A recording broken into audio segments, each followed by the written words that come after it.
¿Qué me Hola, cuentas? ¿cómo están? Hola, Vale. Bueno, amigos, imagínense que el sábado pasado me vi una película que se llama La Estrategia del Caracol.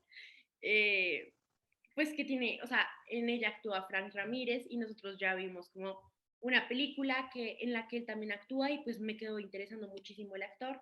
Entonces me la vi y me pareció como increíble para pues hablar de ella, comentar de ella, pero pues quería saber si alguno de ustedes se la ha visto o si no los contextualizo un poquito. No, pues yo ya me la vi, pero pues cuéntanos qué tal te pareció. Bueno, pues a mí me pareció una película bastante interesante. Me parece que pues relata como la historia de lo que pasa mucho en Bogotá y también como del acoso inmobiliario. Pero pues, o sea, no sé si quieran que les haga así el súper resumen o entramos de una en materia. No, digamos a mí que también me encanta cómo actúa Frank Ramírez. Yo me había visto esta película de la estrategia del caracol y pues, o sea, más allá de que me parece una demostración excelente de hasta dónde puede llegar el cine colombiano, el mensaje que trae me pareció brutal. Porque sobre todo las muestras culturales que tiene, digamos yo que a pesar de ser colombiano no soy de Bogotá, para mí era muy raro ver pues demostraciones culturales que son tan de Bogotá, que son tan rolas, tanto para las personas que estaban dentro de la casa Uribe, que son las que estaban pues en condiciones menos privilegiadas, como para la alta sociedad y para este tipo Holguín, el dueño de la casa. La cultura era muy distinta. Sí, es que la estrategia del Caracol es como un referente del cine colombiano, como súper, y lo que se me hace muy interesante es que es un referente de cine colombiano, pues una de las pocas películas que retrata a Bogotá desde, digamos, la periferia y pone como en contraste las dos partes, como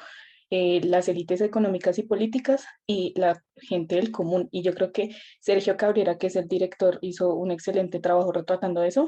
porque les cuento, estaba viendo unas entrevistas de gente de otras partes del mundo que veían la película y decían que no podían simpatizar mucho con los personajes y es porque el guión fue hecho tan para nosotros que yo siento que es una película que no se hizo para ser exportada, sino que es para, o sea, para la conciencia de nosotros mismos. Y el hecho de que a mí me parece muy interesante, digamos que hablo desde la parte técnica de pronto, y es varias cosas. La primera, como el hecho de que haya puesto a los de la élite, a los de corbata, se podría decir, frente a la casa donde estaban sacando a la gente del común y lo hayan puesto con una persona que escribía todo el tiempo, porque ahí vemos como el imperio de la ley, pero el imperio de la ley que le sirve a los de clase alta y a los que tienen la corbata, y entonces estaban allá adentro las personas del común, pero son personas del común que se unen para redignificar muchos de sus procesos y lo hacen eh, pues desde la unión y desde la cercanía entre ellos. Entonces, ese contraste que hubo ahí me pareció muy interesante.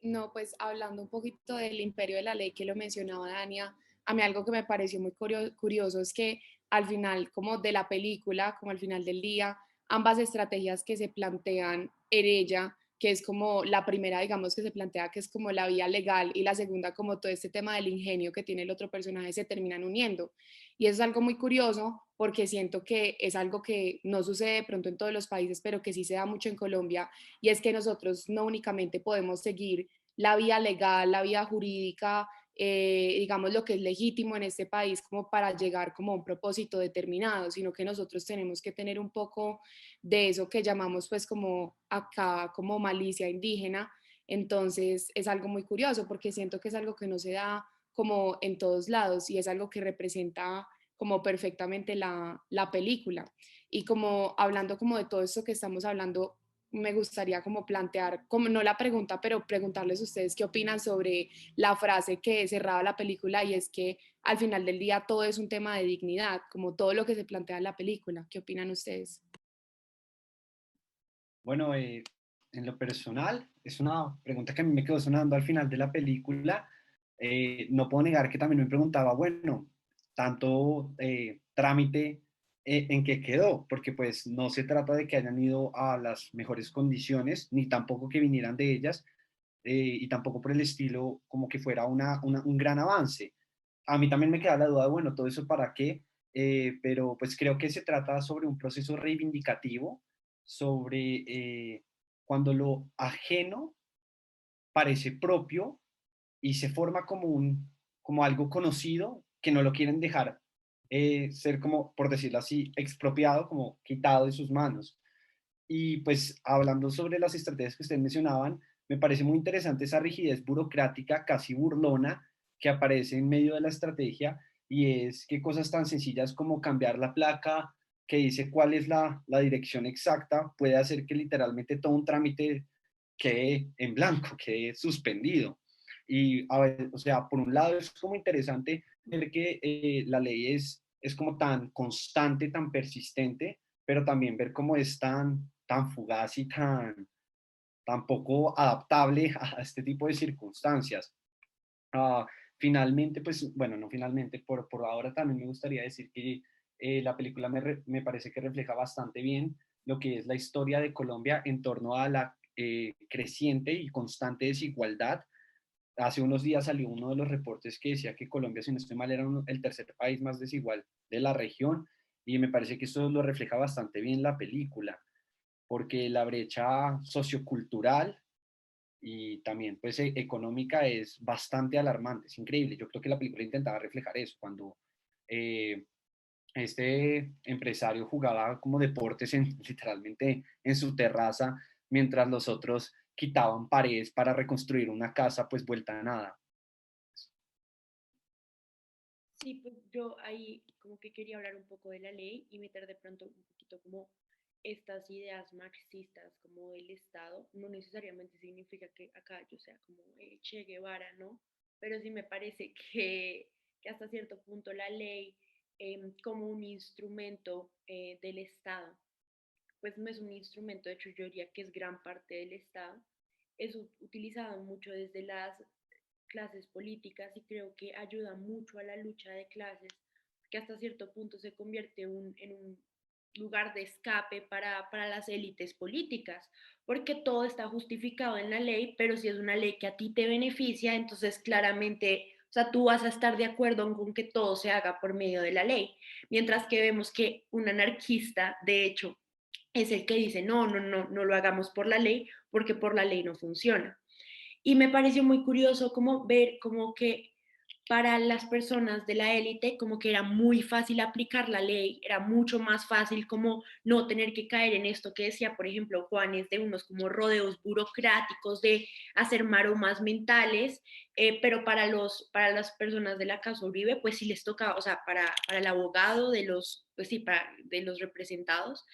pues sí les tocaba hacer maromas con las leyes y al final las pudieron aplicar, pero fue por medio de procesos de resistencia y de adaptación a la misma ley. Entonces me parece que pues la película retrata muy bien estas luchas de clase y como a veces cuando la gente dice no, es que todo se debería hacer por la ley, pues está ignorando que existen unas luchas que no permiten que todo se haga necesariamente por una ley que beneficia solo a algunos cuantos. Y eso, yo iba a hacer un apunte sobre eso porque, digamos, vale, hablaba aquí de Romero, que es el personaje como que conoce de la ley. Entonces yo me pregunto, ¿y qué si no eh,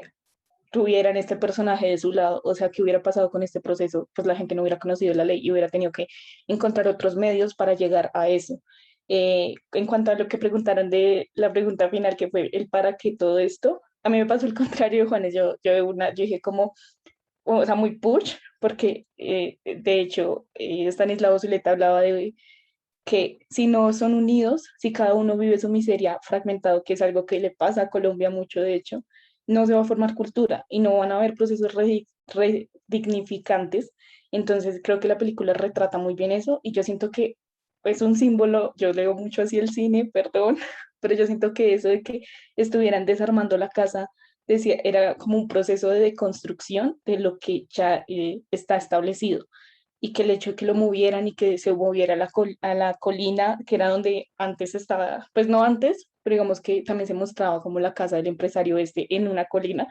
y el hecho de que el pueblo también se moviera hacia la colina es un decir, el pueblo también puede participar y se necesita participación para formar nación.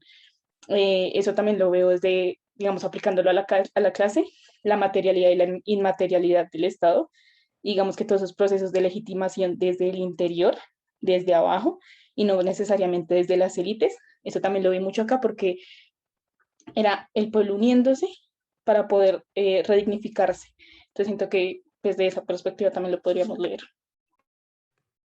Sí, es que yo creo que todo lo que decían dentro de la película, o a mí también me pareció, era súper intencional. No había nada que tiraran como porque sí, sino que todas las tomas tenían un significado. A mí me marcó muchísimo la entrevista en la que pues Juanes, pues preguntaban lo mismo que Juanes dijo ahorita, bueno, ¿y todo esto para qué? Y el man pues de taquito responde, no, esto es un tema de dignidad y se va de la entrevista.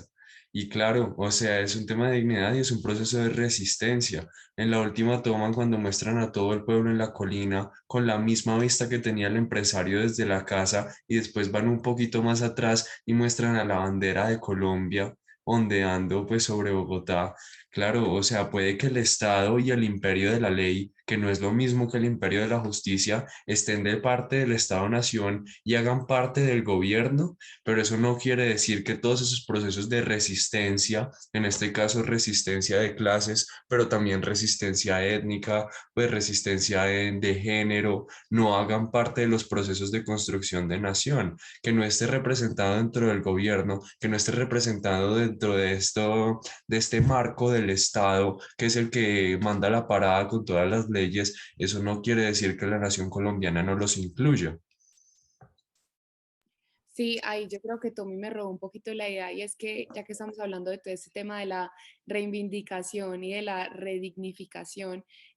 siento que es muy pertinente como con todo lo que nosotros vivimos este año con el paro nacional acá en Colombia. Y es que, o sea, el paro nacional, yo creo que independientemente de las opiniones encontradas que yo como persona pueda tener frente a esto, que todos nosotros podamos tener, porque creo que en este grupo tenemos opiniones muy distintas, creo que fue como un proceso que se llevó a cabo como con el propósito de dignificar a las personas y de dignificar a la sociedad colombiana de distintos sectores. Entonces era lo que hablaba Tommy, por eso decía que me robó un poquito la idea, y es, digamos, todo este tema de género, este tema de la etnicidad, como que realmente en la nación, como en la idea de nación colombiana, como le decían ustedes, hay que tumbarla un poco para poder construir. Y eso no significa, digamos, pues que, o lo que yo quiera expresar es que nosotros, digamos, debamos pasar por encima de las leyes y por lo que está establecido, pero digamos, yo propondría que debería haber como una reinterpretación, digamos, de lo que se habla en Colombia y de la idea que nosotros tenemos como nación y de la idea que nosotros tenemos de lo que está establecido como ley, porque es que si se sigue leyendo de una misma manera y si seguimos teniendo como una idea fija de lo que es nación y de lo que conforma Colombia, se van a seguir dando este tipo de procesos como el paro nacional, que no es algo negativo, pero es algo que no sucedería si nosotros, digamos, fuéramos una nación que dignifica a todos los sectores de la población. Absolutamente de acuerdo contigo, Nata. Me parece súper apropiada el paralelo que haces con el paro, porque dentro de ese vemos que hay como una reivindicación, un proceso social que busca mejorar las condiciones de las personas más afectadas, pero que también como implementa elementos que podrían ser considerados pues no adecuados para la fomentación de estas peticiones. Como al final de la casa cuando la vuelan, pues para mí me parece que es un acto ya más de lo que debería ir, así como me parece que en el paro también hay actos mucho más allá de lo que es el propósito. Pero pues me queda mucho más claro ahora que lo comentan el tema de la reivindicación, de la dignificación, de lo poco que tienen y lo mucho que tienen que defenderlo, porque realmente el Estado en un aspecto hasta un poco demandante busca en manos de sus élites privarlos de lo poco que tienen y pues mantenerlos ahí para que otros puedan alzarse sobre ellos.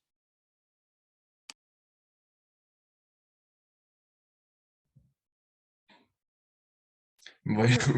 Ya, o sea, en como, general, a mí me ah, parece que también, pues tomando la idea que decía Juanes, es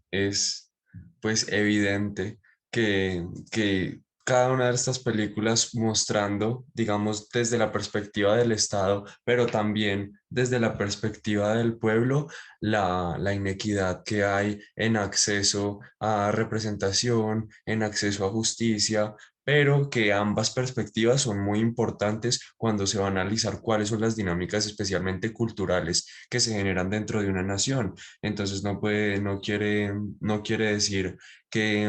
que el Estado-nación colombiano sea una parte o sea la otra, sino pues es una dinámica extremadamente compleja de muchísimas clases, muchísimas etnias, muchísimas culturas, y por eso es tan importante reconocer cada una de ellas en general. Y pues ya de pronto para ir cerrando, a mí me encantó y sobre todo pues chévere, vale, que nos traigas esta película para analizarla, porque de uno se va dando cuenta de las joyas que tiene el cine colombiano y del potencial que tenemos para sacar estas películas impresionantes que como lo es Dos cóndores no entierran todos los días, o como es esta de la estrategia del caracol, y sobre todo cómo tenemos que seguir apoyando estas formas de representación porque son muy valiosas para mostrar cuáles son las dinámicas de Colombia como Estado y cuál es ese proceso de formación de la nación colombiana.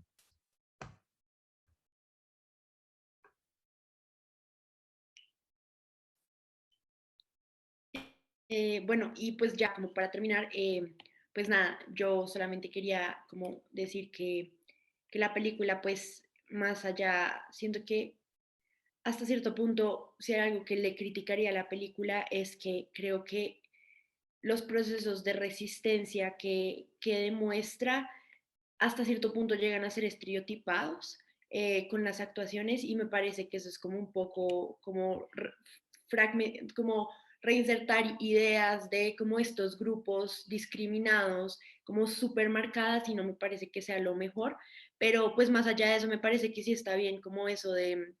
demostrar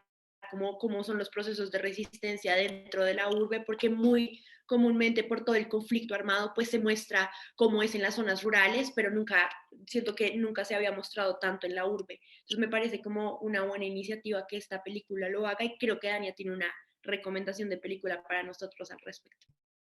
Bueno, ya para cerrar tanta habladuría, hay una película que se llama Pickpocket, está en Netflix y es otra sobre estas cosas de la urbe en Bogotá, sobre las periferias, y es súper interesante y súper cercana, de hecho. Se grabó por la universidad incluso, entonces, por si la quieren ver, es buena. Listo, Gracias. gracias, Dania. Gracias. Bueno, nos vemos Bye. en la próxima.